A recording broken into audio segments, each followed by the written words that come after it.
The date, January 26, 2017. The venue, the Jamaica Conference Centre JCC in Kingston.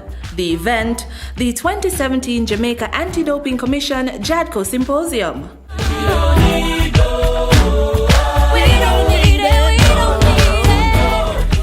The annual JADCO Symposium is one of the means which the Commission uses to communicate with athlete support personnel about critical topics in anti-doping. This year's event was held under the theme, Understanding the JADCO Rules and the World Anti-Doping Code. Every year you will have new members of different federations and associations, and even if you have the same members coming back, it's good to refresh them with the information. And there will also be new information. For example, you'll have an updated prohibited list. There may be changes to the rules. There may be even changes to our rules specifically.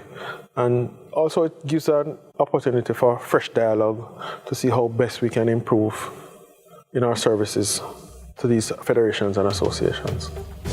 The target audience includes members of sporting associations and federations, professional groups, and principals or sport administrators from secondary and tertiary institutions, individuals who have the responsibility of guiding athletes on a day-to-day basis. Ladies and gentlemen, throughout our deliberations today, I encourage you to evaluate the role you play in sport in Jamaica and the world. See how you can ensure that your organization is compliant with anti-doping rules. Let us know how JADCO can better serve you as we seek to ensure that Jamaica remains compliant. The guest speaker at the 2017 JADCO Symposium was Maurice Wilson, head coach of the Sprintec Track Club. Sprintec was one of several sporting clubs which benefited from a series of Rio 2016 anti-doping education workshops, which was conducted with athletes ahead of the Olympic Games.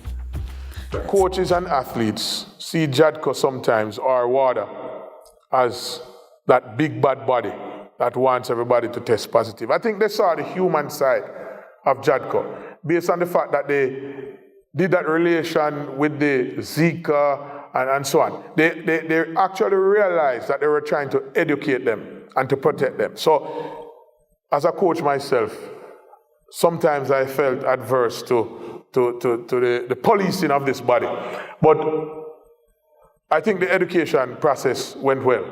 And one of the things that stood out in my mind was the fact that the team was able to relate what can happen in Rio in relation to the Zika virus. After the information was provided, we realized that we had to make sure that we got the repellent that would not give us any adverse analytical findings. The supplementation thing is not necessarily the way to go. There's too much to lose.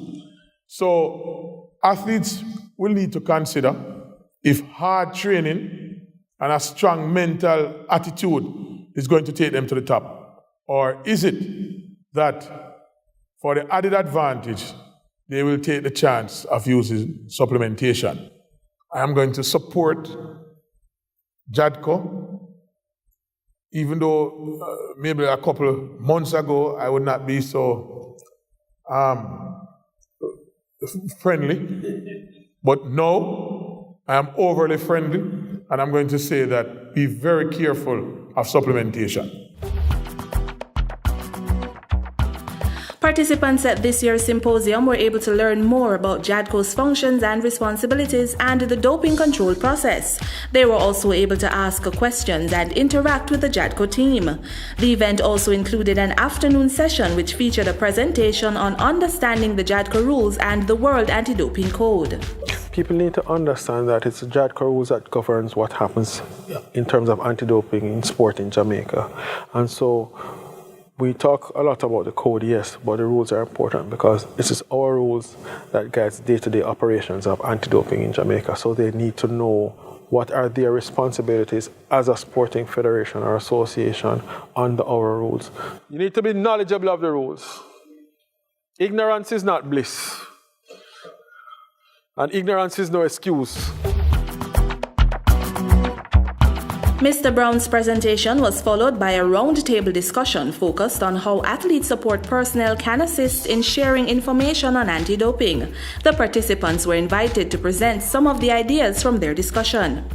In the high schools and the teachers' colleges in general, And universities, there could be like a course rather, where the education is placed on anti-doping. Have a quiz competition in the high schools where you have a competition, so they are energized, excited about the winning, and they would learn on their own.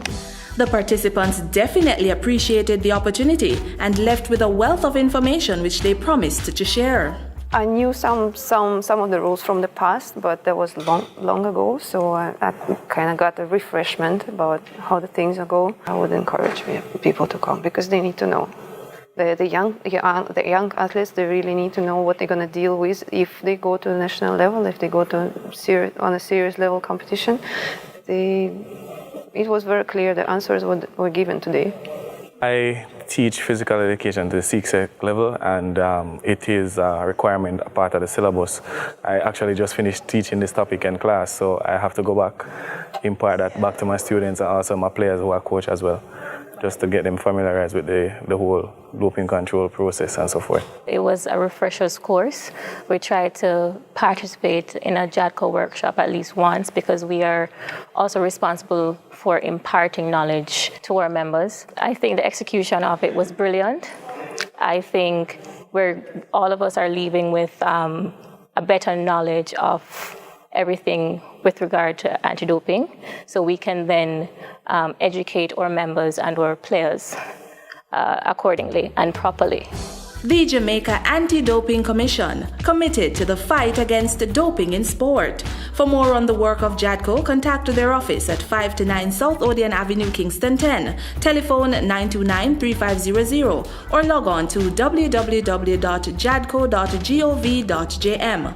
Feel free to also visit their Facebook, Instagram, YouTube, or Twitter pages.